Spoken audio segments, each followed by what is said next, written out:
conmemoramos otro día de la identidad y otro cumpleaños de Estela también.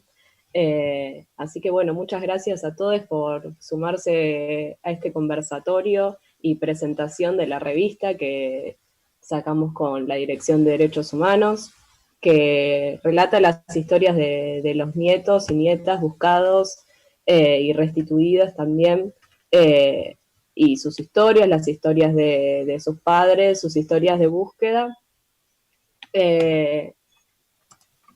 Y, perdón, me estaba escuchando en YouTube, me dio un delay.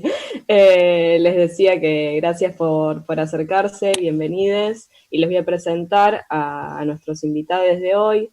Va a estar con nosotros Mauricio Marilla, hijo de Marcela Molfino y Guillermo Marilla, ambos se encuentran desaparecidos, hermano de Guillermo Marilla también, nieto recuperado, que recuperó su identidad en el año 2009. También está con nosotros Tatiana Cipilgoy, la primer nieta restituida de abuelas en el año 80, hija de Mirta Gritos y Oscar Ruarte, ambos se encuentran desaparecidos. Y Martín Fraga, hijo de Silvia Paulucci y Jorge Fraga, ambos se encuentran desaparecidos. Martín trabaja en CONADI y está en busca de dos hermanes que todavía no restituyeron su identidad. Muchas gracias a los tres por aceptar la invitación y por acercarse hoy. Y en primer lugar queremos contarles qué es esta revista que sacamos, en qué consiste, cuál es la investigación, cuáles son las historias que cuenta. Así que le voy a dar la palabra a Georgina para que cuente cómo fue el armado, y mientras tanto les voy a mostrar en imágenes la revista y dónde la pueden encontrar en la página del municipio. Hola a todos, todas y todes. Bueno, un poquito antes de contarles con el tema de la revista, de esta nueva publicación que estamos haciendo, les quería contar por ahí a los que no son asiduos de las actividades de Merlo, porque son de otros lugares, las cosas que venimos haciendo, ¿no? Y venimos haciendo un montón después, ¿no? De poder recuperar el gobierno municipal en el año 2015 y empezar a juntar lo que había de manera fragmentada guardado por un lado por los compañeros y las compañeras que habían comenzado a hacer trabajos de investigación en la soledad o en la soledad de sus organizaciones, y también dándole un espacio institucional a las familias y a los compañeros y compañeras que tenían un montón de cosas para contarnos sobre la dictadura, la política que había vivido hasta ese momento. Digo, ayer se cumplieron los 10 años de Néstor y yo miraba las imágenes, ¿no? Todas las imágenes que ayer volvimos a mirar, como vemos tantas veces, ¿no? Con la política de memoria que tuvo el kirchnerismo y su gobierno, ¿no? En particular, ¿no? Desde bajar el cuadro en adelante. Y bueno, nosotros en esos momentos, Merlo vivía en un lugar apartado en donde el terrorismo de Estado no había sucedido, ¿no? Pero eso tiene obviamente tiene una explicación política, y yo releyendo a Marcelo Balco, creo que tiene razón cuando dice que, bueno, que todo genocidio es heredero de un genocidio anterior y que las matanzas heredan matanzas y las desmemorias heredan olvidos y la impunidad traslada el espanto una y otra vez y la invisibilidad se instala. No existe genocidio sin cómplices. Eso dice Balco y creo que en el caso de Merlo cuadra perfectamente, ¿no? Porque cuando empezamos a hacer un trabajo de investigación desde el Estado municipal, rápidamente dimos cuenta con los cómplices, ¿no? Digo, el silencio tenía que ver también con no contar, obviamente, no solo las historias de vida y los proyectos emancipadores de nuestros compañeros y compañeras detenidos desaparecidos, sino también no dar cuenta de la participación de los civiles en el territorio durante la dictadura cívico-militar clerical. Y para poder torcer el destino era fácil para nosotros dónde mirar, porque hay un lugar donde uno, cuando está nublado y no sabe qué hacer, tiene que tiene que observar y que es buscar a las madres y a las abuelas. Así que ahí pusimos la mirada y arrancamos como Estado municipal, como Dirección de Derechos Humanos, a andar. Y para nosotros compartir esta publicación hoy tiene que ver con una de las acciones, de las tantas acciones que hemos realizado. Una hace muchos años, hacia el principio, fue instalar la búsqueda de abuelas en las boletas municipales, ¿no? Que las abuelas lo habían hecho hacía un montón, digo, acciones que por ahí en otros lados se habían hecho hacía mucho, pero que en Merlo era sumamente revolucionario, ¿no? Y creemos que aportar a la búsqueda de los nietos y nietas de Merlo es aportar a la búsqueda colectiva de todos y nosotros hacernos cargo en el territorio de lo que podemos hacer. Eh, y por eso interpelamos a la sociedad merlense esta semana con unos enormes cartelones en la pared del costado de la Municipalidad de Merlo con las historias de las 5 parejas que están detenidas desaparecidas, cuyos hijos o hijas nacieron en cautiverio y seguimos buscando, ¿no? De las 5 búsquedas. Así que eso se colgó esta semana, porque bueno, la idea es no solo la revista, no solo, digo, todo el tiempo estar pensando cómo poder poner en el presente eso que está presente, ¿sí? Que para nosotros y nosotras y nosotros está todo el tiempo presente, pero es nuestra obligación desde el Estado municipal recordar y construir memoria con no solo con las nuevas generaciones, sino fundamentalmente con esas generaciones que crecieron en el olvido, porque en la escuela de los 80 y de los 90 de estas cosas no se hablaban, que por ahí no tuvieron la suerte de tener familias en donde la historia oral trasladó lo que había sucedido, entonces también para las generaciones más grandes, no solamente para las niñas y adolescentes, es importante todo el tiempo volver a poner esto que está en el tiempo presente. Y yo recordaba que en los años 80, cuando con Marcela éramos muy pequeñas, al poco de andar la democracia que venía así tan cascoteada, se le vendía a la sociedad argentina el pacto de la Moncloa, o sea, hacer un pacto del olvido, ¿no? Olvidarnos de lo que había pasado. Y en esa España que no tuvo la posibilidad de torcer en ese momento, ese camino se hizo y los muertos y las muertas todavía claman justicia y donde ahí los hijos robados todavía siguen sin saber quiénes son. Y desde ahí nos miran a nosotros, ¿sí? Ahí en el fin del mundo, esperando encontrar su propio camino para llegar a la justicia.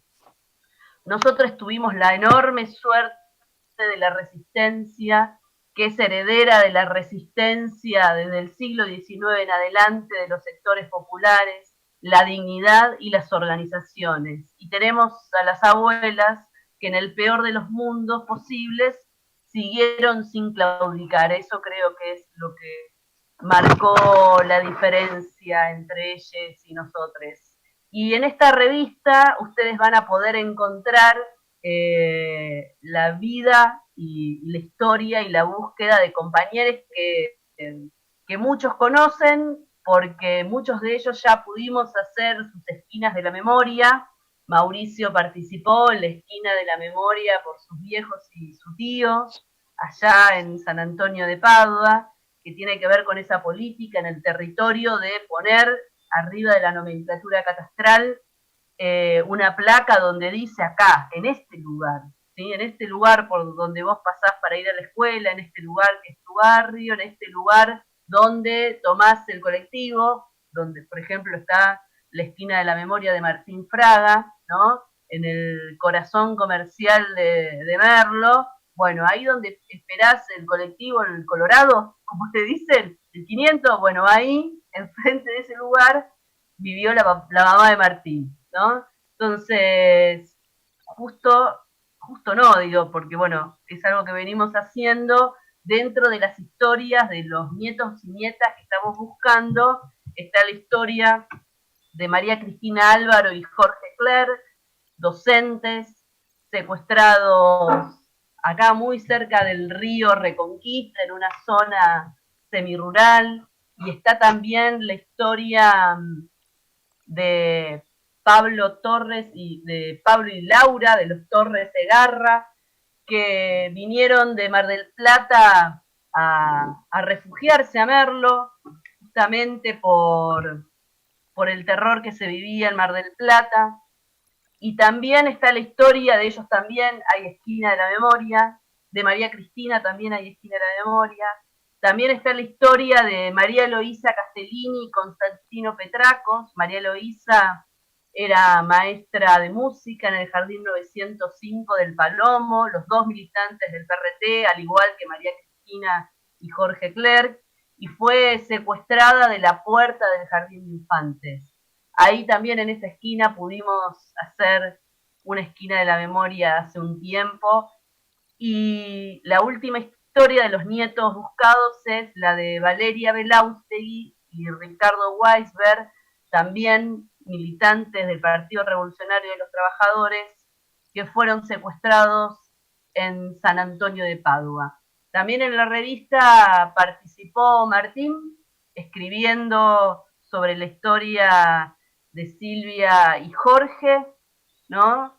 Y también Clara Petracos aportó su testimonio y cómo ella fue construyendo su búsqueda, que se fue modificando a lo largo del tiempo. Ella busca una hermana, busca a Victoria.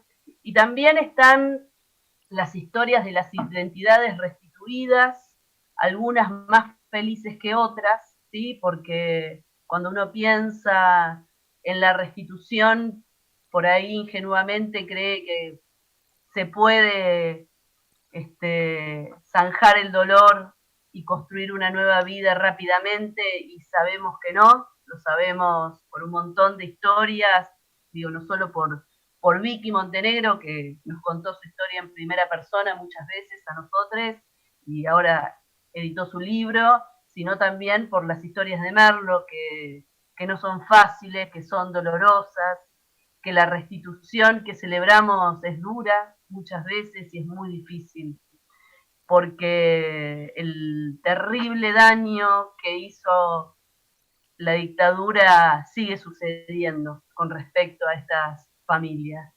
Y ahí pudimos contar la historia de Tere y de Beto, también docentes, eh, la historia de Aida y Eduardo Sanz, dos uruguayos que fueron secuestrados en San Antonio de Padua, junto con la mamá de Aida, y la niña fue robada en el marco del Plan Cóndor y restituida en el año 2001. Y también contamos la historia de Graciela Tauro y Jorge Rothstein. Jorge fue enterrado como NN en el cementerio Santa Mónica de Merlo y por eso está en nuestra lista de víctimas del terrorismo de Estado. Y también la historia, ahí aparece, de Marcela y de Guillermo, ¿no? Cuyo uno de sus hijos está ahora acá, Mauricio, y no voy a decir nada de la historia de ellos porque lo tenemos a Mauricio y ahí a Guille, que aparece con la foto de sus viejos, y Mauricio nos va a contar mejor de lo que pueda hacer yo la historia de su propia familia. Y también la historia de Norma Cíntora, que su hija fue restituida hace muy poquito, que vivía en España. Ahí está Carlos Alberto Solsona, su compañero, que es un sobreviviente, militantes también del PRT. Y por último está la historia de Federico Escoturno, que es un hijo de detenidos desaparecidos que fue secuestrado junto a su mamá. Y a los años pudo reencontrarse con su familia biológica. Su papá murió en el intento de corrimiento de Montesupolo, también militante del PRT, al igual que su tía, que está desaparecida, su mamá y su abuelo. Entonces, esta publicación nos parecía que era un aporte más de lo que podemos hacer para que gire. Digo, la pensamos en formato papel, porque seguimos pensando por ahí en papel, ¿no? Pero bueno, ahora que estamos con lo digital, está a disposición para que gire en, entre los docentes, entre los pibes, entre las familias, y conozcan un poco más la historia, esta historia del terrorismo de Estado en Merlo. Así que esperamos que sea, digamos, de utilidad, que aporte, y bueno, le doy la palabra a Lucy, porque somos un montón para hablar. Muchas gracias, compañeros. Muchas gracias. Y bueno, ahí les mandé al chat el link para entrar a la revista, para poder leerla. También está publicada en nuestras redes.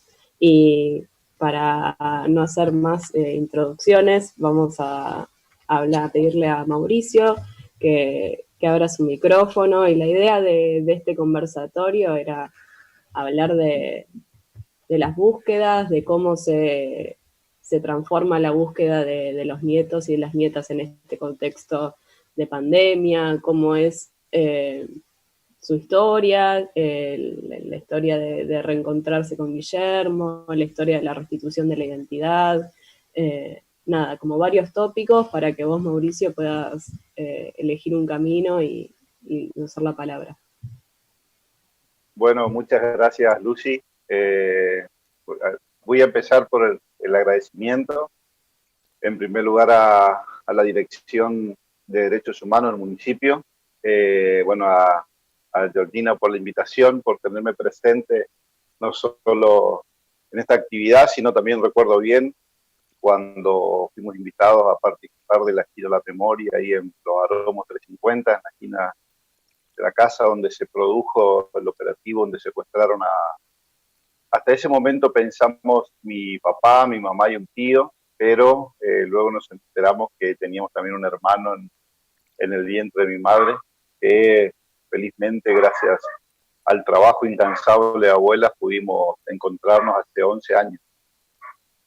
Le quiero comentar, no sé si saben, pero hemos copiado ese trabajo acá en Chaco. También hemos colocado 2 esquinas de la memoria, en la esquina donde era la casa de mi familia materna, la familia Molfino, en Juan B. Justo y Saspeña, y colocamos con el nombre de mi abuela Mima, también lamentablemente una de las víctimas del terrorismo de Estado, y en la esquina de Mendoza, y creo que es Necochea, la esquina donde era la familia paterna de los Amarilla, y bueno, ahí se colocó la placa con el nombre de tío Rubén y de mi viejo Guillermo Amarilla. Así que ha dado resultados, se está expandiendo por el país la idea de la esquina de la memoria. Tenemos planificado este año, fuera de la transmisión hablamos de los planes para este 2020, bueno, teníamos planes para otras esquinas aquí en Chaco, pero ya podremos, seguramente esto se revertirá y podremos seguir multiplicando, porque como bien lo dijo un compañero, recuerdo bien las palabras allí en el acto en San Antonio de Padua, que decía la intersección entre 2 puntos y donde allí confluía el amor, son esquinas del amor, y la verdad que me quedó grabado. Ya, como señalizan calles, también es una señalización de la historia, señalización de ideales, así que el simbolismo de la esquina de la memoria es muy, muy fuerte, y nos gustaría seguir multiplicándolo por acá, por nuestra provincia. Bueno, empezado eso, me gustaría contar un poco la historia de mis padres, cómo fueron a 2 chaqueños, y bueno, de mi tío Rubén, con su esposa Susi, 4 adultos, con sus 5 hijos, 3 de Guillermo y Marcela, y 2 de Rubén y Susana, cómo fueron a parar prácticamente, a ver si no me falla la memoria, somos 9 chaqueños que vamos a parar en San Antonio Padua, en Merlo. La historia de mis padres parecería al inicio, ¿no? Una historia de película, una historia de esa de las películas románticas, ¿no? La familia Amarilla, una familia muy humilde, mi abuelo Amarilla siendo prácticamente un semi-analfabeto, un hombre laburante, gracias a Perón consigue trabajo en el Poder Judicial como ordenanza, y bueno, como como todo ser humano, al abrirse las oportunidades, al tener política de Estado, fuente de trabajo, él se fue perfeccionando hasta llegar a ser secretario de ese juzgado. Tiene una familia laburante con 11 hijos, el matrimonio de Donato y, perdón, de mi abuelo y de mi abuela Ramona, y tanto Rubén como Guillermo son los dos últimos, el número 10 y el número 11, mi viejo y el tío Rubén, los dos más pequeños. Y una familia muy humilde, numerosa, esas casas chorizo que le llaman, donde estaba la casa de los padres adelante y los hijos van edificando para atrás y para arriba, y así que todo el familión allí juntos. Mientras que la familia Molfino, una familia de un buen pasar económico, otro nivel cultural. Mi abuelo había llegado a ser embajador en Paraguay, por Argentina, embajador cultural. El abuelo de mi mamá, uno de los primeros fundadores del Banco del Chaco acá en la provincia, escritores. Entonces como que parecería una novela de amor que se encuentran dos mundos allí a través de la militancia dentro del peronismo, ¿no?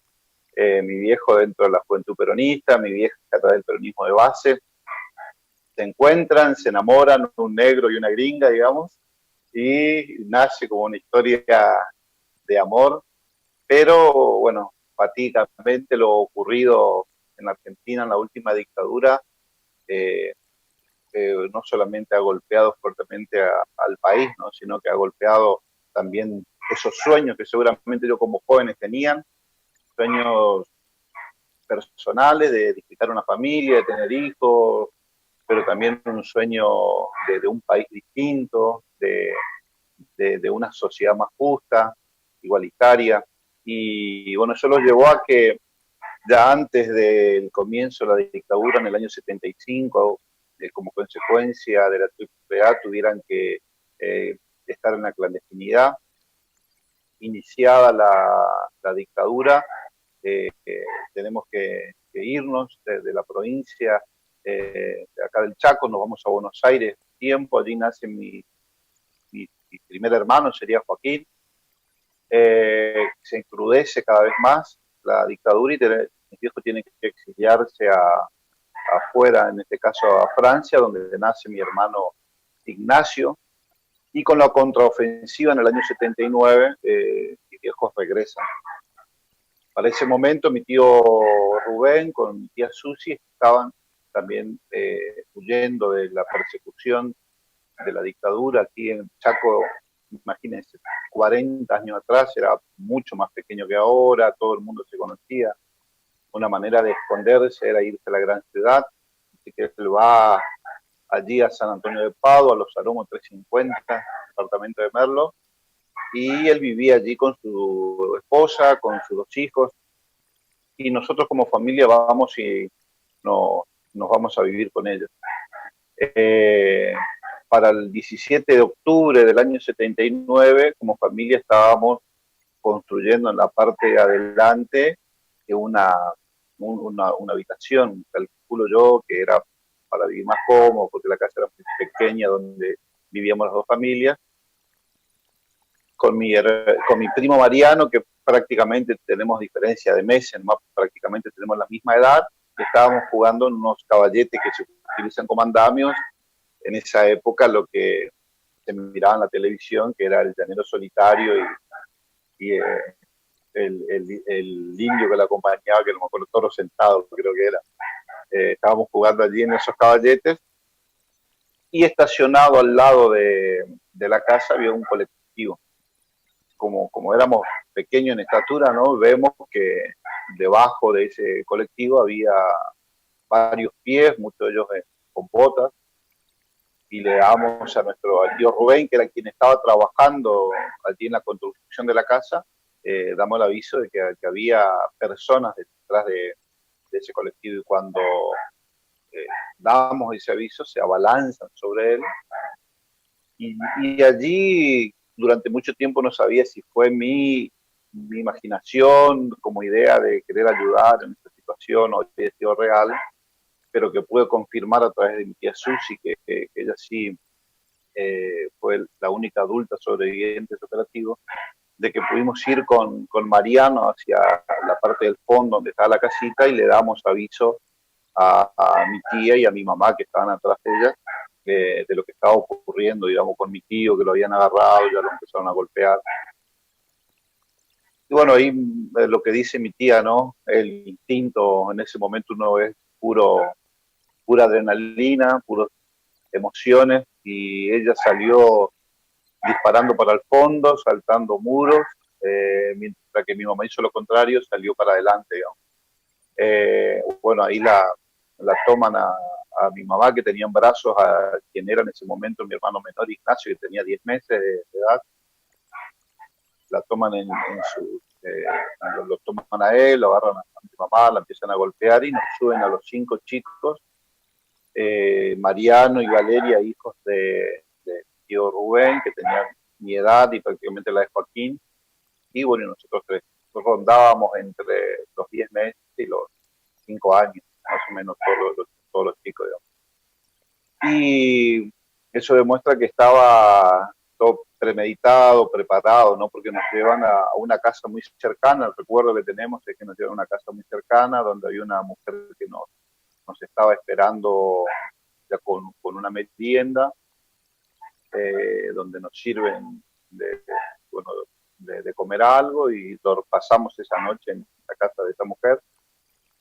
Y luego de ahí nos trasladan a un lugar que parecería como una casona muy grande, eh, con varias habitaciones, donde el recuerdo que tengo era que había otros chicos también, donde había mujeres vestidas de policía.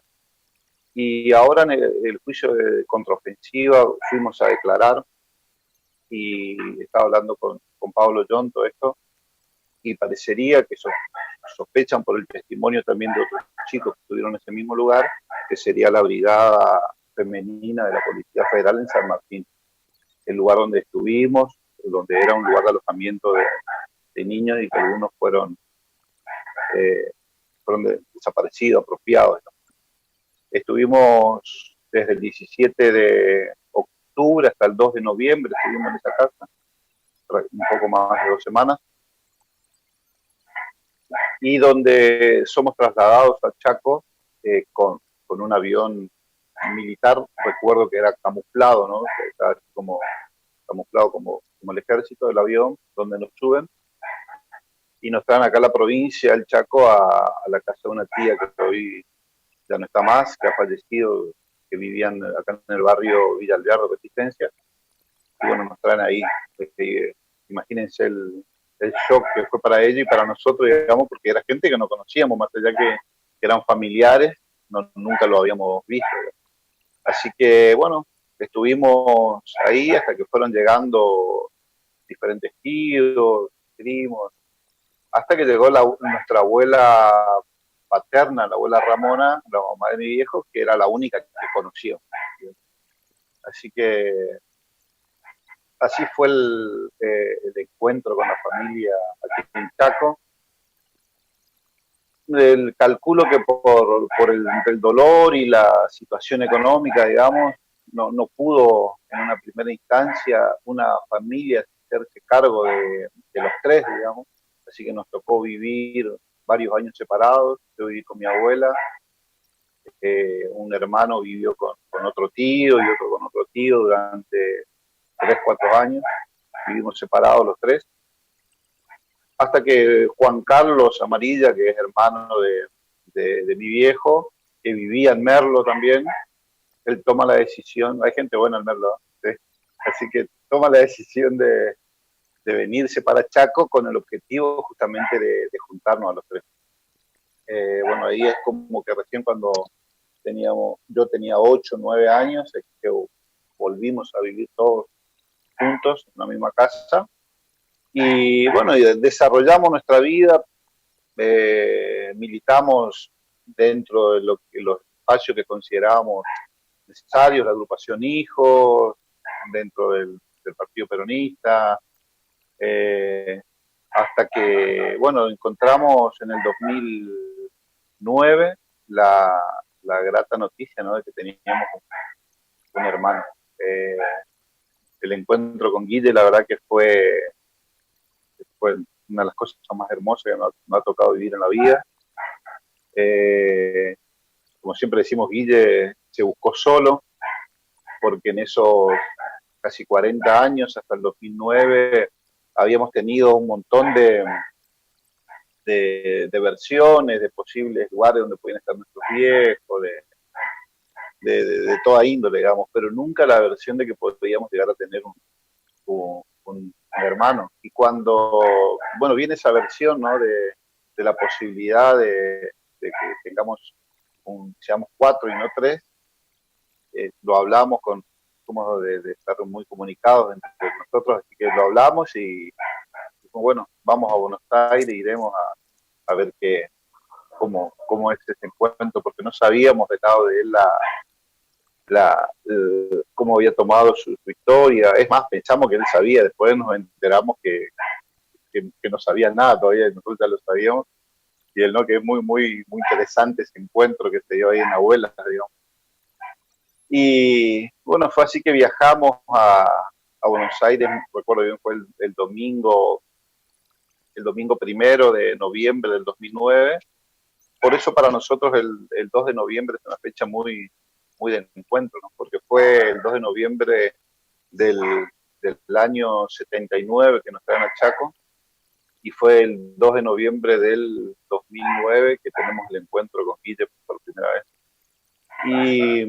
Y cuando, bueno, nos vamos a Abuelas, nos recibe Estela con las demás abuelas, nos cuentan cómo se fue dando, que bueno, que Guille se buscó, y digamos, nadie de nosotros sabíamos que teníamos un hermano, por lo tanto, los datos genéticos nuestros no figuraban en la búsqueda de Abuelas, porque no se consideraba la opción de que mi mamá estuviese embarazada, al tener un bebé de 10 meses, aparte no le da al pecho todavía.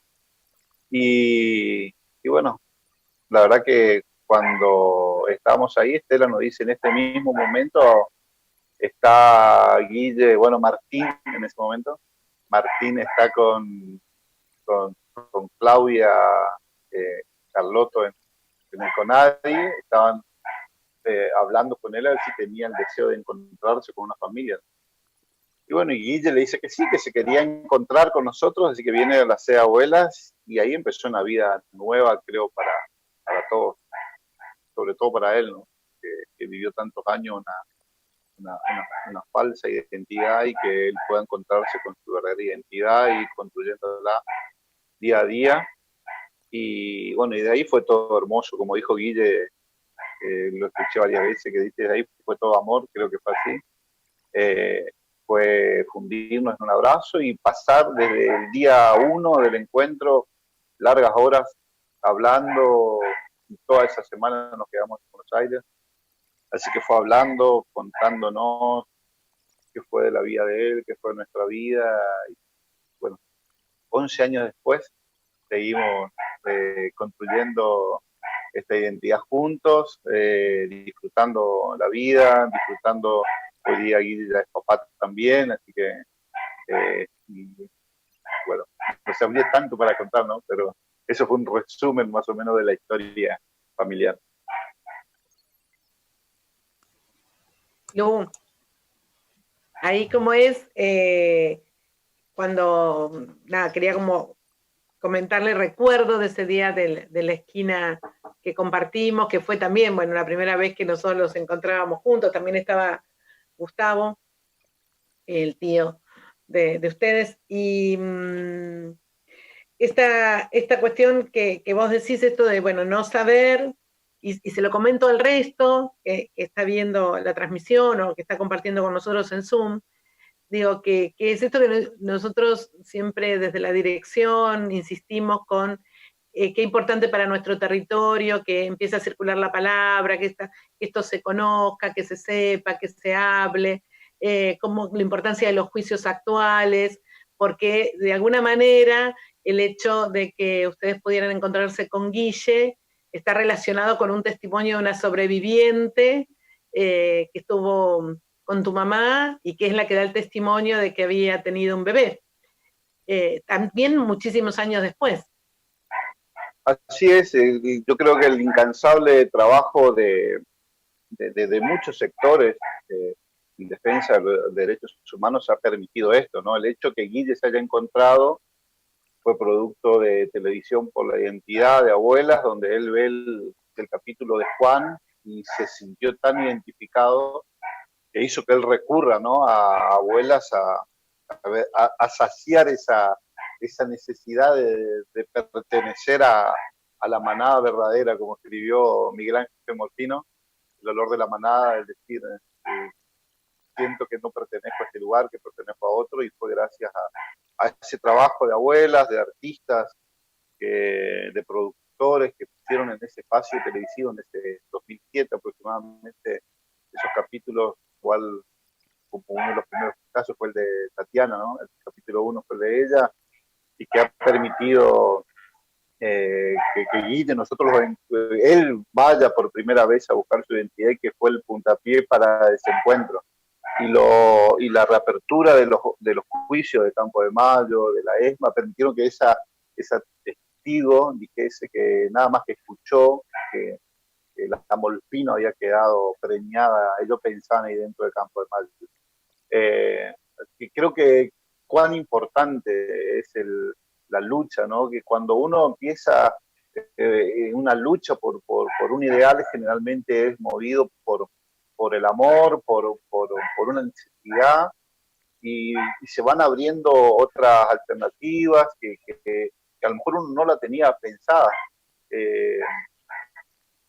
Como por ejemplo esto, ¿no? De la lucha de abuelas, como ellas buscando a sus hijos y a sus nietos fueron hasta agregando beneficios para la ciencia, para la ley, para la búsqueda de identidad, cosas que a lo mejor en su inicio no lo tenían ni pensado, pero la lucha, la militancia, el compromiso hacia los ideales que uno tiene en el transcurso del tiempo, nos damos cuenta que va beneficiando constantemente. Es una fuente de aperturas, de beneficios para otros ámbitos también.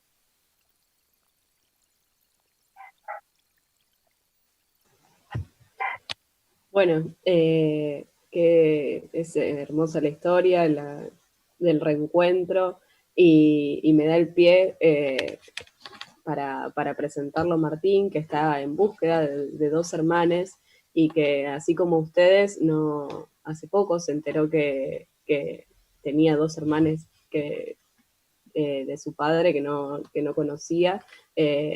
Entonces, bueno, nada, te invito, Martina, a contarnos cómo es esta experiencia de la búsqueda y cómo sigue en este contexto. Aparte también, si querés contar un poquito de tu historia y de tus viejos para hacer una introducción.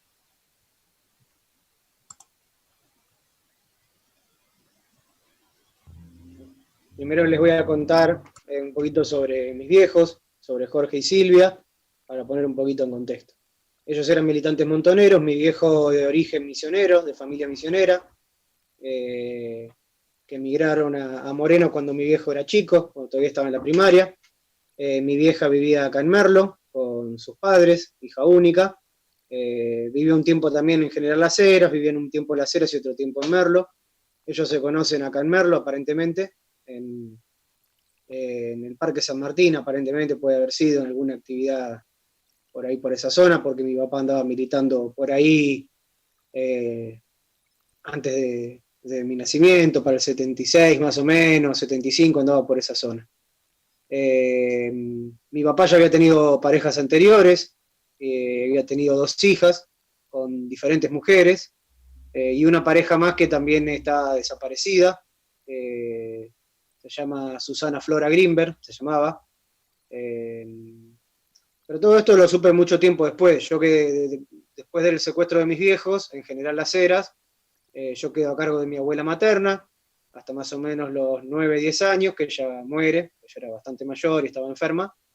Quedo luego acá en Merlo a cargo de unas tías abuelas, familiares de mi abuela materna, y ya para los 17, 18 años más o menos, logré conocer a la familia de mi papá, que yo ya hasta ese momento no tenía prácticamente ninguna información sobre ellos. ni la familia de mi mamá tampoco los había conocido, no había habido contacto entre las dos familias, o sea que era muy difícil poder saber algo de ellos. Ahí conocí a mis hermanas, Karina y Clarisa, son mayores que yo. Nos llevamos igual poco, no hay mucha diferencia entre nosotros. Ellas tampoco tenían contacto, así que fue, en ese mismo año yo las conocí, se conocieron ellas también, así que fue todo muy lindo ese reencuentro, no solo con mis hermanas, sino ese encuentro con la familia de mi papá. Yo tenía también una abuela paterna en ese momento, ya ahora falleció el año pasado, lamentablemente. Y tengo tías, tengo primos, tíos abuelos y primos lejanos, un montón también, mucha familia también en Misiones. En ese momento todavía tenía mi bisabuelo paterno, vivía todavía, murió a los 102 años, no hace mucho. Y bueno, yo siempre estuve en una búsqueda constante desde, no sé, casi desde que tengo memoria realmente, sobre saber quiénes eran mis viejos, ¿no? El conocer a la familia de mi papá me ayudó bastante, sobre todo por el lado de mi papá. Con mi mamá me costó un poquito más porque, bueno, no había muchos familiares vivos. Los poquitos que había recordaban cosas sobre todo de la infancia y la adolescencia, pero no mucho de la edad adulta. Aparte ya, bueno, en la época que estaba militando, bueno, no tenía mucho contacto tampoco con la familia, andaban viviendo en un lugar, en otro, así que, bueno, muchos le habían perdido el rastro también. Y el tema de los hermanos que busco, posiblemente apropiados, es bastante reciente. Hará, ¿qué estamos? En el 2020, yo calculo que hará unos 5 años, 4 o 5 años, que me enteré que estaba buscando, o que tenía que buscar, dos posibles hermanos. Vino así la historia. A ver. Esta compañera desaparecida de mi papá, Susana Flora Grimberg, desaparece embarazada, y es un caso que está en abuelas hace muchos años. La familia lo denunció hace mucho. Hay 2 hermanos de esta chica que viven todavía. Pero no se le conocía el compañero. Era una chica desaparecida embarazada con compañero desconocido. Abuelas le pide ayuda a la CONADI, donde yo estoy trabajando actualmente, en ese momento, para ver si podían identificar a este compañero desconocido, porque había algunos indicios de quién podría ser. Bueno, en CONADI entrevistan a los hermanos de Susana, y les dicen que, bueno, que ellos lo que sabían era que el compañero y padre del bebé era un muchacho oriundo del litoral, del que no sabían mucho más que eso. Lo habían visto varias veces, pero no muchas. Pero lo habían llegado a ver cara a cara como para quizá tal vez reconocer una foto. Bueno, ahí mis compañeros del área de investigación en CONADI empiezan a buscar. Porque, bueno, hay que empezar a buscar que los desaparecidos del litoral, alguno tiene que ser. Empiezan por Entre Ríos, lo más cercano a la provincia de Buenos Aires. Les muestran fotos de los desaparecidos entrerrianos, nada. Muestran fotos de los desaparecidos correntinos, nada. Hasta que les muestran una foto de los Misioneros y ahí aparece la foto de mi papá. A pesar de que ya no vivía en Misiones ni desaparece en Misiones, estaba registrado como un desaparecido oriundo de Misiones. Bueno, yo hasta ese momento no sabía nada. Lo único que sabía es que mi papá había tenido una compañera, otra compañera anterior a mi mamá, que estaba desaparecida, pero nada más, no sabía ni siquiera muy bien quién era, y mucho menos de que podía estar embarazada. Así que me entero ahí mismo, trabajando en la CONADI, de que yo también buscaba un hermano apropiado. Se supone que es una hermana en realidad, pero es una suposición nada más, no hay certeza al respecto, pero sí está comprobado que Susana Grimberg pasó por Campo de Mayo. Así que, bueno, hay mucha esperanza de que ese bebé o esa bebé haya nacido y haya sido apropiada. Pero ahí no termina la historia, porque también hay otra posibilidad de otra posible hermano o hermana, nacido en cautiverio, esta vez de mi papá y de mi mamá. La historia viene por este lado. Yo voy un día a General Las Heras, donde yo me crié, a visitar a una mujer que era muy cercana a mi familia cuando yo vivía allá, de chico. Era muy cercana a mi abuela materna. era alguien de mucha confianza, casi como si fuera de la familia. Y charlando con ella veo que estaba muy ansiosa, estaba como nerviosa, estaba como dispersa, era rara la situación. Esto ya les digo, hace poco, 2015 si no me equivoco fue esto. Y en un momento me dice, mira, yo te tengo que contar algo que hace mucho te quiero contar y no me animo. Digo, bueno, ¿qué pasa? Tenemos confianza, me conocés de que nací. Me dice, a mí me parece que tu mamá cuando se la llevan estaba embarazada. Digo, ¿estás segura? Pero mirá que yo era muy chiquito, yo tenía 6 meses cuando la llevan a mamá. Me dice, sí, sí, ya sé, pero mirá que tenía todo el aspecto de estar embarazada, estaba subiendo de peso, seguía usando volvió a usar ropa de embarazada, llevaba una vida muy, muy extraña en la casa, no parecía una mujer que ya había tenido un bebé, sino una mujer que estaba esperando otro. Me dice. Le digo, bueno, mirá, voy a charlar esto con mis compañeros y bueno, y averiguando, yo desconfiaba en ese momento de que una mujer que había tenido un bebé hacía tan poco pudiera quedar embarazada de vuelta. Bueno, después averiguando comprobamos que sí, que era perfectamente posible. Y bueno, así que bueno, se fue incorporando el grupo familiar también de mi mamá al banco genético para que se inicie la búsqueda de 2 hermanos. Así que bueno, mientras yo iba a buscar tratando de encontrarle los hermanos apropiados a otras personas, otras familias, me encuentro con que también tenía que buscar los míos propios. Una cosa muy, muy loca en ese momento. Pero bueno, por suerte tuve siempre el apoyo y la ayuda de mis compañeros ahí en la CONADI, que bueno, ya tenía mucha experiencia haciendo este trabajo. También conocí, bueno, la familia de Susana Grimberg, a los hermanos de Susana. Hace poco uno de ellos declaró en el juicio de Campo de Mayo, en uno de los tantos juicios, por el caso de su hermana. Así que bueno, busco para mí y busco para otros también, así que doble búsqueda la mía. Y bueno, y ahora, bueno, en este contexto de la pandemia todo se hizo, nuestro trabajo se hizo bastante complicado porque bueno, estuvimos parados mucho tiempo, como así como con una gran desorientación sin saber qué hacer. Muy complicados para acceder a la información desde nuestras casas. Bueno, pero ya hace un tiempo, desde junio más o menos, mayo, junio, que se empezó a encarrilar todo, pudimos empezar a trabajar de a poquito, despacito, pero pudimos. El Banco Nacional de Datos Genéticos también fue encontrando la forma de poder trabajar. Hoy por hoy no toman muestras todos los días, ni tampoco toman muestras fuera de sus instalaciones, pero lograron por lo menos una vez a la semana poder tomar muestras de ADN, porque nos seguían llegando casos de gente que duda de su identidad, pero empezábamos a acumular casos y quedaban estancados, porque los casos que tenían que resolverse por vía del ADN, bueno, quedaban parados. Pero bueno, ahora despacito esta rueda se empezó a mover.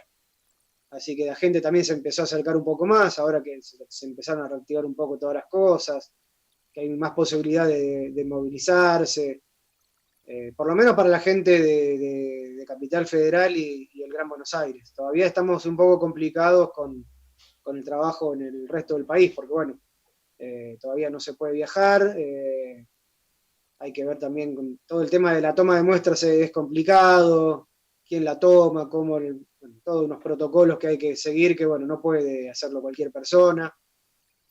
Pero bueno, vamos de a poquito caminando. Así que, bueno, más allá de la pandemia, eso no quita que quizá en cualquier momento tengamos una linda noticia y podamos anunciar una nueva restitución, ¿no? Porque puertas adentro el banco está trabajando y sigue el entrecruce de las muestras de las personas que ingresan con las familias que están ahí. Así que, bueno, por ahí tenemos suerte y tenemos... Ojalá estuviera bueno en este año tan triste tener una linda noticia, ¿no? Sí, ojalá, ojalá. Por eso, bueno, nada, es importante ya sea esta actividad, las actividades que hacen en los municipios, las actividades que hace abuelas, que podamos seguir difundiendo las búsquedas, los números de consulta, las redes de contacto, para que las personas que tengan dudas puedan comunicarse con abuelas, con Conadi y empezar ese proceso. Marce, me habías pedido la palabra para presentar a Tati. Sí, y también, bueno, hacerle una preguntita a Martín. Digo, ¿desde cuándo estás ahí trabajando en Conadi, Martín? Yo entré en Conadi en el año 2007, en septiembre de 2007. Mira. A trabajar puntualmente, yo trabajo puntualmente con las familias que buscan chicos apropiados. Sí, sí. Ya bueno. En ese proceso, digo, lo interesante, ahí teníamos los dos casos al revés, el que buscaba para otros y se encuentra ahora en esta situación, y lo de Mauricio, ahí que no buscaba y se encontró, digamos, cómo son diversas estas búsquedas, y creo que eso es como parte de lo interesante de conocer, digamos, cómo esto se fue construyendo desde esa primera iniciativa de un grupo de madres que también eran abuelas, y cómo se fue modificando y se fueron incorporando. Así que bueno, gracias, y en función de eso es que le había pedido a Lu, ¿no? Ahora para pedirle a Tati y darle la palabra, pero decirle, ¿no? Digo que ella, como lo decía Mauricio al comienzo, que es la primera nieta junto con su hermana que restituyen su identidad a partir de esa búsqueda de abuelas, y que también tiene la experiencia extraordinaria de haber sido, por ser la primera, ¿no? De ir viendo cómo ese proceso se fue dando en la institución y cómo se fue modificando, y eso maravilloso que invito a todos los que participan hoy de visitar siempre la página de Abuela, ¿no? Como que uno puede hacer en esa mirada todo el recorrido de las diferentes formas en que trataron de ubicar a esos nietas que buscan.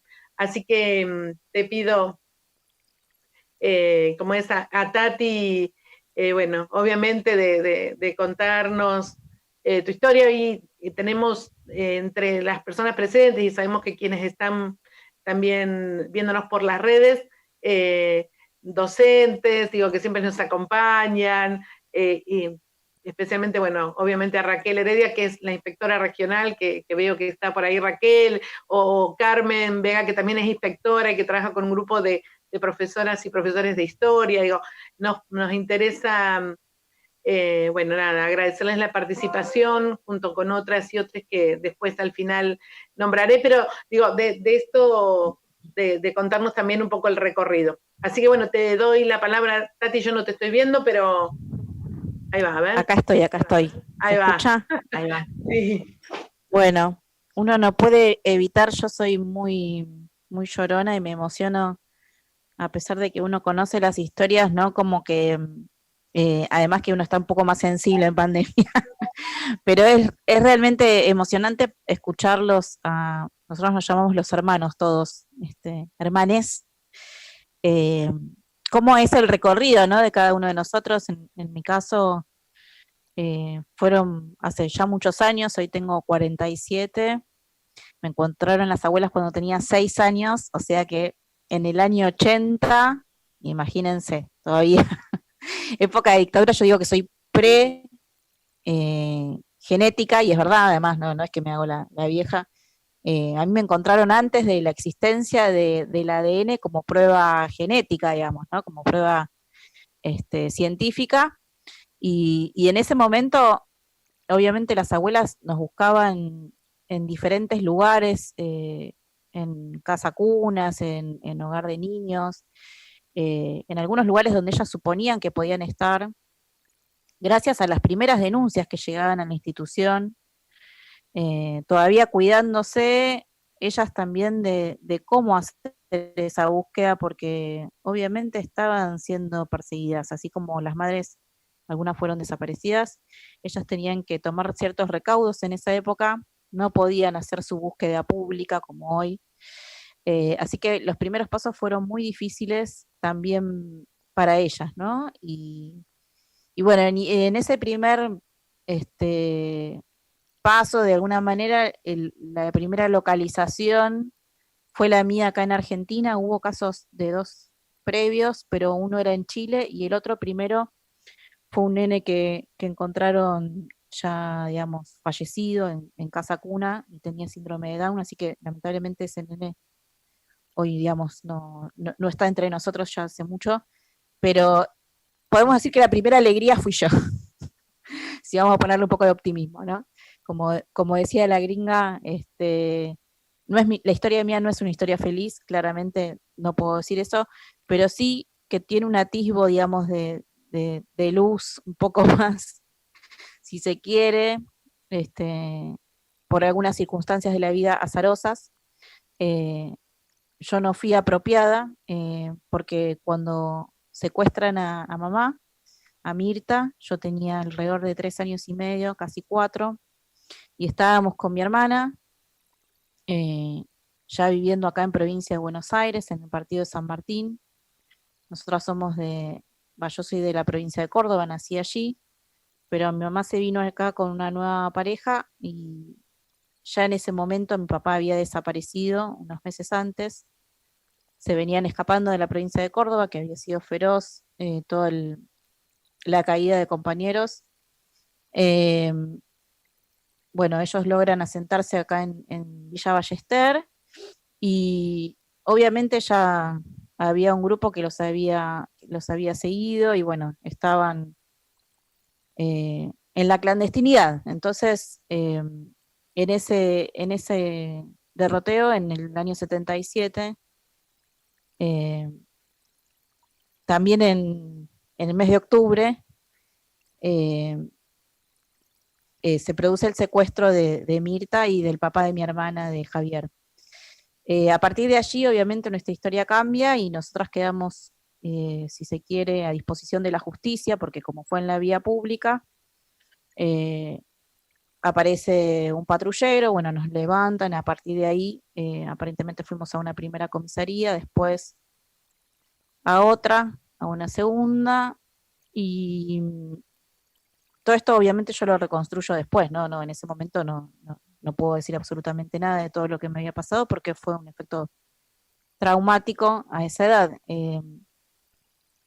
Y después posiblemente también pasé por donde ahí mencionó Amarilla, que estuvo él también, ahí también aparentemente estuvimos, por lo menos yo, en la Brigada Femenina de San Martín unos días, porque yo después hago la reconstrucción a partir del expediente de adopción, y hay unos 10 días más o menos que no queda registrado donde estoy, y en una de las partes aparece lo de la Brigada Femenina. Digo, todo esto lo tengo quizás ahora un poquito más claro que si me preguntabas hace unos años atrás, no, y porque es una reconstrucción permanente. Hoy lo hago tan meticulosamente quizás porque tengo en la cabeza el objetivo de llevar a juicio lo que hace tantos años nunca me animé, ¿no? Que es el juicio de ambos. Entonces, por Campo de Mayo mi mamá y por La Perla mi papá, que ya fue enjuiciado, pero de alguna manera igualmente hoy sabemos que siguen llevándose adelante los juicios, y en el último de Córdoba, de Herrera Dietrich, fue nombrado mi papá como parte también de un grupo de compañeros que estaban en esas fechas y en esas caídas y que pertenecían a los mismos grupos de compañeros que han desaparecido. Así que en función de eso uno lo que hace es reconstrucción permanente.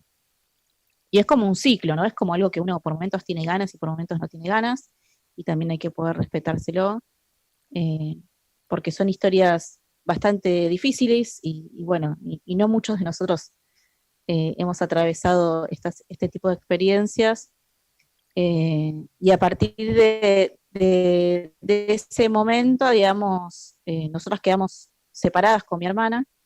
eh, Mi hermana fue a casa cuna porque era una bebé de alrededor de 6 meses. eh, y bueno, no fuimos, no estaba dispuesto tampoco en ese momento, la justicia era cómplice de la dictadura, por lo cual un poco que la directriz era que nos separasen, para que no ubicaran, digamos, nuestra familia, justamente. Eh, parte del plan sistemático en los que no fuimos apropiados y los que fuimos previos, digamos, a los nacimientos en lo que fueron los centros clandestinos, tenía que ver con muchos casos, digamos, de nosotros, los hijos, de estar internados en lugares, en orfanatos, ¿no? Y muchas veces como ingresados como NN. En mi caso, en mi expediente dice Tatiana Duarte, porque yo no pronunciaba la R en ese momento, no me salía, era muy chiquita, o NN, así se caratulaba el expediente, ¿no? Eh, y tuve la suerte de estar poco tiempo en ese lugar, no tengo malos recuerdos del hogar, la verdad que no. Estuve alrededor de 6 meses y en el partido de San Martín se había notado un matrimonio que no podía tener hijos, Inés y Carlos, son mis padres adoptivos, y, y fueron llamados en ese momento para tener, digamos, un bebé que les habían adjudicado por lista de espera y demás. Y esa bebé no era ni yo ni mi hermana, era otra tercera bebé. Es todo muy novelesco, la verdad que esa parte no salió en televisión por la identidad porque era todavía la realidad supera la ficción, pero la verdad. Y ahora les voy a contar por qué. Era una tercera bebé que estaba en buen estado de salud. En ese momento estábamos en el juzgado, mi hermana, yo y esta otra nena, que no sé cómo se llama, nunca supe. Mi mamá estaba esperando, mi mamá Inés estaba esperando los papeles para llevar adelante ese periodo de guarda siempre que se le da previo. Se cruza en brazos a una enfermera o a una trabajadora social que tenía en brazos a mi hermana, que suponemos que estaba ahí para ser chequeada, para cada tanto desde la casa cuna tenían que chequear eh, el estado de salud y otras cosas de los bebés, así que se supone que estaba en el juzgado para eso. Si no, no se entiende por qué, porque supuestamente no estaba para adoptar, porque tenía problemas de salud que había empezado a padecer por estar, digamos, sin madre, en el sentido de el hospitalismo, que es algo que funciona con los niños que no reciben cuidados maternos.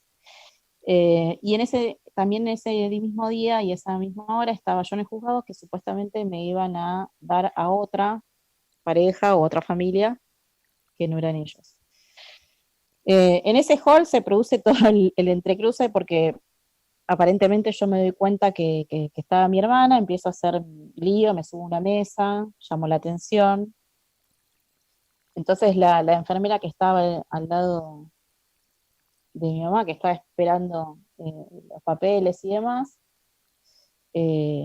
bueno, se produce ahí también una situación entre ellas que en esa espera, Inés le pregunta por esta bebé que tenía en brazos la enfermera, entonces como que la enfermera no le quiere dar mucha información,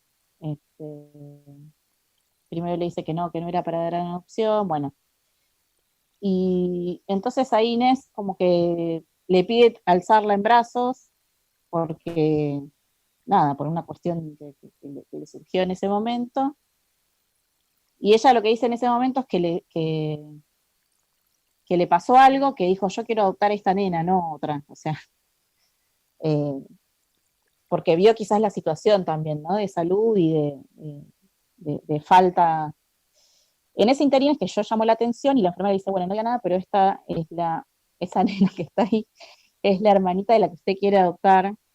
Entonces ahí es cuando Inés se entera que éramos dos, y bueno, es como que se produce una cierta desprolijidad del juzgado, ¿no? Por lo cual nosotras azarosamente estamos hoy juntas con un matrimonio que nos adoptó de buena fe, y la verdad que eso sí es algo que fue fortuito y no pasó en muchos casos de abuelas. Efectivamente hay nada más que 14 casos de adopciones de buena fe, y, y bueno, el mío fue el primero, que de alguna manera sí fue un aprendizaje también para las abuelas, porque lo que se dispuso después de un tiempo, la adopción mía tardó como 10 años en salir, la adopción simple, donde no se cortan los lazos de sangre, sino que justamente se continúan y yo sigo viviendo con mi familia adoptiva, es que la mayoría de los casos, digamos, no se trataba justamente de adopciones, ¿no? Posteriormente al mío se fueron encontrando que gracias al plan sistemático los nacimientos se producían en lugares específicos, y que a partir de ahí se ejecutaban, digamos, una lista de esperas de otra índole que no pasaban por la justicia, justamente, ¿no? Eran papeles que eran falsificados, eh, y que tenían, que estaban firmados por médicos y por parteras que de alguna manera eran cómplices directos de estos robos. Eh, en el caso mío, digamos, no fue así, yo ya tenía partida de nacimiento, solo que la justicia nunca se había encargado de buscar fehacientemente eh, nuestro origen, ni tampoco lo que había pasado, porque si no tenía que poner que había habido un operativo de secuestro, ¿no? Tenía que poner cosas que de alguna manera no estaba habilitada en ese momento en plena dictadura.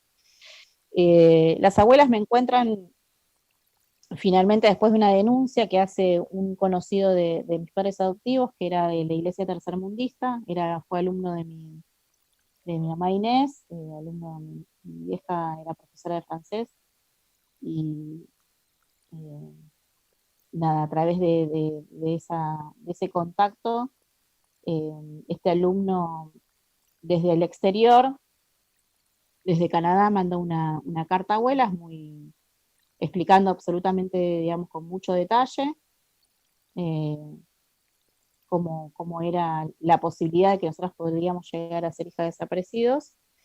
Eh, yo creo que mi vieja Inés un poco intencionalmente quizás le dio, ¿no? Esta información en general ella era como con sus alumnos, era eh, eh, armaba, digamos, como vínculo, ¿no? Un vínculo también a veces afectivo, y le contaba quizás en ese momento, bueno, que no había demasiados datos de dónde seríamos, ¿no? Como que el expediente de adopción no decía nada, solamente que habíamos sido encontradas en una plaza y que supuestamente habíamos sido abandonadas, entre comillas, ¿no? Porque sabemos que no fue un abandono. Eh, a partir de esa denuncia que fue muy concreta, fue fácil, obviamente, encontrarnos porque, nada, está el apellido de la familia que me había adoptado, de dónde nosotros estábamos, de qué juzgado, digamos. Y quizás por eso fue el primero, ¿no? Porque había como datos muy concretos. Cuando las abuelas se acercaron al juzgado, primero la negativa fue absoluta, no les querían dar ninguna información, volvieron a insistir, y bueno, en esa segunda o tercera vez empezaron a entablar como algún vínculo también con una empleada que era un poco más buena onda, si se quiere, en ese momento, o no tenía tanto temor, y bueno, le dijo que efectivamente había, por lo menos con las dos fotos con las que ellas iban, coincidían con fotos que habían en un expediente de adopción allí en San Martín. Y bueno, a partir de ahí fue un momento, digamos, también de transitar con la justicia, en donde realmente el juez se abrió lo voy a decir así, se abrió de gambas, ¿no? Dijo, bueno, arréglense las partes, y bueno, por suerte, digamos, lo manejaron muy bien, porque se ensamblaron y de alguna manera yo siempre tuve el apoyo de mis padres adoptivos y tuve también el apoyo en la medida de lo que también ellos pudieron de mi familia biológica, sobre todo de mis abuelas, mis dos abuelas que siempre me buscaron, y la abuela de Mara también. De hecho, la abuela de mi hermana eh, era de La Plata como Estela, y bueno, de ahí se conocieron ellas enseguida, y por eso también Estela siempre recuerda, porque la acompañaba a la abuela a todos los trámites que tenía que hacer ahí en La Plata, las denuncias, los habeas corpus y bueno, toda la búsqueda esa previa, en donde siempre iban acompañadas ellas, ¿no? Así que bueno, en esos años, digamos, donde yo de no saber nada a los 6 empecé a entender un poco, recién a los 11 pude entender que era la figura del desaparecido y también al mismo tiempo me daba cuenta que no iban a volver, ¿no? Porque uno a esa edad, por lo menos mi idea era que, bueno, si están desaparecidos pueden llegar a volver, ¿no? Eh, hasta que después te das cuenta que en realidad había sucedido un genocidio y que eso implicaba que no los iba a encontrar y que no iba a tener 4 padres como en algún momento pensé cuando era muy pequeña, ¿no? Cada una de nosotros atravesamos diferentes historias, pero también hay puntos en común y creo que también todas esas historias hacen que uno pueda replantearse, ¿no? Lo que decías vos, Marcela, y Lucía, y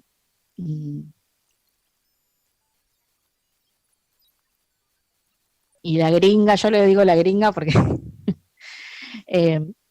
que todavía nos falta un montón, porque no sé si ya es el miedo, ¿no? Pasaron muchos años, sabemos que estamos en democracia y que hay un montón de cosas que las abuelas instalaron como parte de un proceso no solamente de memoria, verdad y justicia, sino de lo que implica para el pueblo argentino este robo de niños, que trasciende quizás lo racional, ¿no? Tiene que ver con lo afectivo, es como, hoy por hoy no hay socialmente lo que nosotros vivíamos cuando, o sea, 20 años atrás, que vos decías que eras hijas de desaparecidos y te miraban raro, o te decían, pero no tenés miedo de qué, ¿no? Como cosas que uno ha vivido que las decís ahora y decís, bueno, estás en otro planeta. Básicamente, hoy es otra la situación, eh, y eso es gracias a Cristina y a Néstor, indefectiblemente, o sea, no hay otra, no hay con qué darle, y está buenísimo que hayamos podido estar en esta instancia, a pesar de todo, ¿no? A pesar de lo que sabemos que es difícil también hoy mantener esos bastiones y todavía hacer un trabajo colectivo en red con cada uno de los territorios, con cada una de las personas, y concientizar tiene que ver con eso, con tocar quizás la fibra más íntima de estas historias, ¿no? Eh, que, que trasciende todo. Yo creo que por eso también las abuelas son conocidas en el mundo, ¿no? Porque es algo absolutamente inédito y que de alguna manera todavía vos se lo contás a un yanqui, se lo contás a un dinamarqués y no entiende cómo sucede eso, cómo puede haber sucedido eso acá en esta tierra, ¿no? Eh, a veces cuando vienen periodistas y nosotros les contamos es como que las caras son como raras y cuesta entender. Imagínense un pueblo negando eso para sobrevivir. Muchos lo hicieron mucho tiempo, pero ya ahora no es más tiempo de negar. Me parece que es tiempo de hablar, como dice Marcela, es tiempo de dar a conocer. Muchas de las víctimas no están hoy, ni de los sobrevivientes, de las personas que gracias a los juicios pudieron dar testimonio de un montón de cuestiones. Y además los represores y los cómplices directos de estos asesinatos también se están muriendo y sin juicio, con lo cual no es justo. Muchos de los hijos en los juicios dicen, ¿es juicio después de 40 y pico años? Digo, ¿es un juicio justo? ¿No? Me parece que no. A esta altura cada uno de nosotros creo que la instancia, por lo menos mía, es más simbólica que efectiva, pero si es efectiva, mucho mejor, obviamente. y nos falta todavía todo un camino de encontrar alrededor de 300, y bueno, para eso el Estado es fundamental, el lugar que comentaba Martín es fundamental, esa pata, sin el Estado nosotros no podemos avanzar a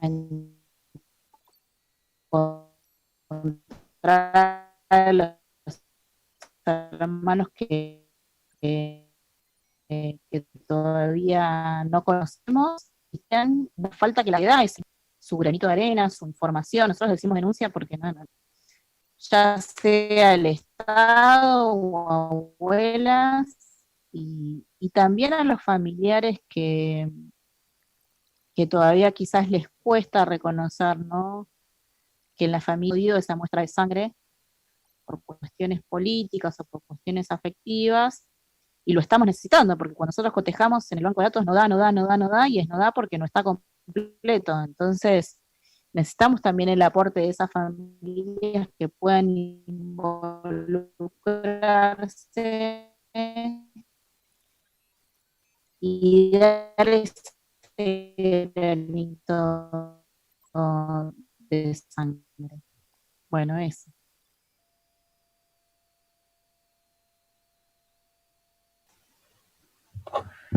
Muchas gracias, Tati. Nada, justo la última parte, no sé si a todos, pero a mí se me cortó un poco, no sé bien cómo fue el cierre, pero bueno, problemas de la tecnología y de este momento que ya todos conocen, así que es normal. Bueno, qué lindo escuchar tu historia, como decía Marce, es un poco el recorrido de abuelas también, y ver cómo se ha ido transformando la búsqueda para seguir presente, para que no termine. Gracias bueno, a Tatiana, a Martín, a Mauricio por contar su historia, por compartir la búsqueda, por seguir trabajando por encontrar a los hermanos y hermanas que faltan. Y bueno, le doy la palabra a Marce para que del cierre de esta actividad, pero nada, muchas gracias a los tres.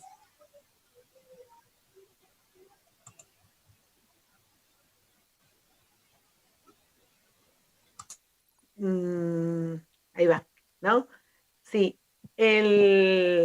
No, bueno, agradecerles, por supuesto, por participar, por ser siempre tan, digamos, tan cercanos a esto que venimos construyendo en Merlo, que siempre estar dispuesto cada vez que lo solicitamos, que siempre va a ser para estas fechas. Digamos, sabemos que esto nos pasa así, nos encuentra siempre como sobre el tiempo, pero pensaba, mientras, digamos, esto que nosotros planteábamos y que lo planteamos en general, que tiene que ver con el mes de la identidad, cuánto, mientras los escuchaba, y eso que son historias que uno conoce, mientras la escuchaba a Tati, escuchaba a Martín y a Mauricio, y ese gran aporte que le hace, digamos, a la humanidad, las abuelas, ¿no?, reconociendo el derecho de la identidad como un derecho, ¿no?, inalienable, o de todos nosotros, y que ahora genera una nueva demanda de derechos. ¿Por qué lo digo? Digo porque seguramente a Martín le debe pasar cotidianamente de encontrar, digamos, poner, ¿no?, sobre el derecho de la identidad a partir de este genocidio y de este sistema represivo, ¿no?, y absolutamente que es durante la dictadura sistemático en la apropiación de niños y niñas, de quienes después serían las víctimas de ese genocidio. Bueno, después es algo que sucede también en el marco de una sociedad que de alguna manera, históricamente, culturalmente, tenía algunas ya, ¿no?, prácticas de apropiación o de donde niño o niña era a través de los juzgados o a través de arreglos personales, de las identidades de los niños y niñas nacidas eran cambiados criados bajo otros nombres, con papeles apócrifos, digamos, bueno, esto no es que solo pasó en dictadura, ¿no? En dictadura hubo un plan sistemático, efectivo, ideológicamente, digamos, planificado, con un sentido, pero era una práctica que sabíamos o sabemos ahora con otra dimensión que sucedía, y eso genera, porque a nosotros nos llega a la dirección, personas que quieren, ¿no?, poder también llegar a este derecho, ¿no?, y poder saber cuál es su identidad, porque saben que de grandes que habían sido adoptados, ¿no?, o apropiados o cambiado su identidad, y entonces estamos en esa nueva construcción de nuevas herramientas desde el Estado. Digo, hemos estado hablando con los compañeros y compañeras de la Secretaría de Nación para esto, ¿no?, cómo ahora el Estado tiene que también pensar sobre cómo vamos a abordar este tema de la identidad biológica de aquellos y aquellas que no han nacido en el marco de la dictadura ni en la búsqueda específica que hace Abuelas. Digamos, es un nuevo desafío, pero es también un derecho de todos nuestros vecinos, vecinas acá en Merlo, de todos los argentinos y argentinas, en función de esto que también es una construcción colectiva y que ya está apropiada. O sea, y ahí vemos cómo esta herramienta, ¿no?, o esta idea que es nueva, digamos, en el tiempo histórico, se la empieza a apropiar, ¿no?, otros colectivos también. Y pensaba cómo está, a partir de la historia de cada uno de ustedes, cómo la identidad de cada uno de nosotros, específicamente de cada uno de ustedes, ¿no?, también se va modificando. Digo, no es lo mismo para Martín, que se crió como hijo solo de una pareja, luego después encontrar que tenía 2 hermanas, y después eso también tiene que ver con la identidad, y ya sos otro a partir de ese hecho, y ahora otro porque sos uno que busca, como a Mauricio también el encuentro con Guillermo, ¿no?, digamos, los va transformando a cada uno y cada una en su propia identidad. Esa identidad que se encuentra también transforma al que encuentra, y así, ¿no?, los recorridos que Tati iba contando, y a nosotros como sociedad también cada una, y cómo nos vamos apropiando de esos encuentros. Digo, la última para nosotros que fue como muy así, nos pusimos contentas como si fuéramos nosotras, qué sé yo, cuando Marcela, ¿no?, Marcela, en el caso de Cíntora Solsona, también, wow, era de acá, era de las que teníamos, ¿no? Todo esto como nos atraviesa esas alegrías en cada encuentro de un nuevo hermano, y como dice Tati, de cada uno de ustedes, o nieto o nieta de las abuelas que todavía buscan. Como siempre digo, la información clara de lo que el recorrido de abuelas y de las búsquedas y el trabajo que se hacen desde CONADI o del Banco Nacional de Datos Genéticos. Recuerdo cuando se hicieron, ¿no?, que hicimos también un encuentro hace 2 o 3 años con la gente del banco, en un encuentro muy lindo que hicimos en el Consejo Deliberante, en una charla. Está a disposición, ¿no?, esto no, lo podemos encontrar en cualquier lado, pero propiciar estos encuentros con los protagonistas, las protagonistas, nos parece importante para poder pasar por lo que sentimos, por el corazón, lo queremos compartir con cada uno de los que se acercaron hoy, porque eso es a veces intransferible. Los datos más concretos, los que podemos estudiar, lo que podemos encontrar, ¿no?, cuando entramos a las páginas, está ahí siempre, pero hay cosas que nos tienen para apropiarnos, pasar por el corazón, por la emoción, y eso es en el encuentro, que ahora es virtual, pero que es sumamente importante. Así que les agradecemos este rato, el habernos, ¿no?, como recreado a partir, bueno, de esta situación de pandemia, y que igual nos encontremos así. No sé quiénes estarán por el YouTube, pero bueno, quería agradecer y les quiero contar a Martín. Bueno, Martín es de Merlo, así que está siempre, pero quiero agradecer, bueno, está Griselda, Aybar, que es de familiares detenidos desaparecidos en Merlo, así que Gris, si querés saludarnos.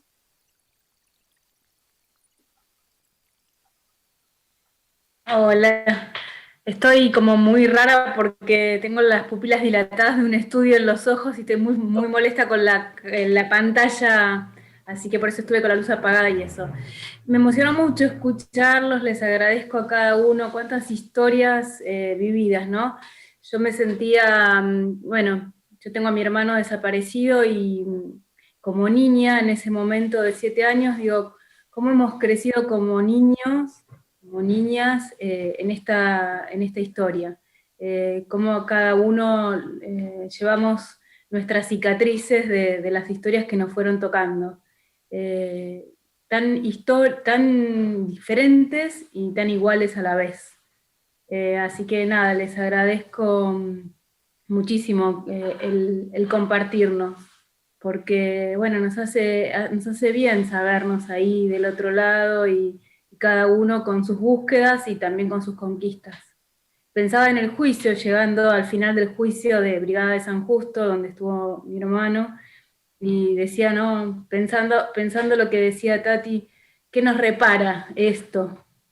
Bueno, nos repara que es la parte que sí podemos hacer y que vamos por todo lo que sí podemos hacer. Con todo lo que podamos arremeter hay que ir. Así que bueno, nada, simplemente gracias por cada testimonio, por cada historia y por el tiempo, por este rato de charla compartida que nos hace tan bien. Y como es, bueno, María Rosa, les comento por María Rosa Ponce, que estaba por acá recién. Ah, María, ahí te veo ahora. María Rosa es una vecina nuestra, porque nosotros somos vecinos acá, pero además ella tiene una responsabilidad hermosa, es representante del pueblo de Merlo, es concejala, y la verdad María siempre nos acompañó en presencia antes y nos acompaña ahora. En la virtualidad también, digo, y son esos lugares como re interesantes, ¿no? De representación de nuestro pueblo, por eso nos parece como muy simbólico también que ella esté participando y nos acompaña. Mari. Ahí está. No, la verdad, para mí es sumamente enriquecedor participar de estos encuentros.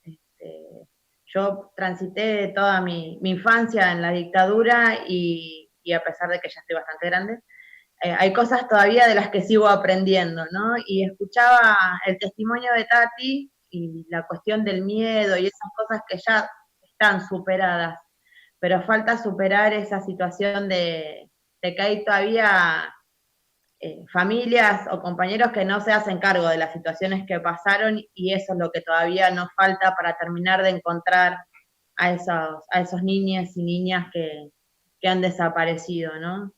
Entonces, nada, me nutro de cada encuentro, me conmuevo y crezco todos los días escuchando los testimonios de los distintos familiares y en este caso de gente que ha encontrado a sus familiares también. Así que gracias a ustedes por permitirme participar. Bueno, quiero agradecerle al compañero Miguel, del secretario de Derechos Humanos del SUTEBA, que siempre nos acompaña, a las compañeras y compañeros del SUTEBA, muchos docentes acá, a Carmen, que es inspectora y que, bueno, hacía extensiva esta invitación a otros docentes, ¿no? Profesores de historia, porque es esto, la tenemos, si no lo compartimos, si esto no circula, si esta palabra no circula, y nos quedamos siempre poquitos, bueno, nada, no podemos aportar mucho. Y andaba también Raquel, que ahí mandó saludos por el chat, y bueno, como siempre, un placer encontrarnos y encontrar a cada una de ustedes y a cada uno. Y bueno, no sé, creo que nada más porque es esto que nos viene faltando, que bueno, lo venimos recuperando, aunque sea a través de las pantallas. Les agradecemos a todos por habernos acompañado esta tarde y bueno, nos veremos entonces en la próxima. Muchas gracias. Saludos a todos. Muchas gracias. Gracias. Gracias a todos. Gracias. Gracias. Muchas gracias.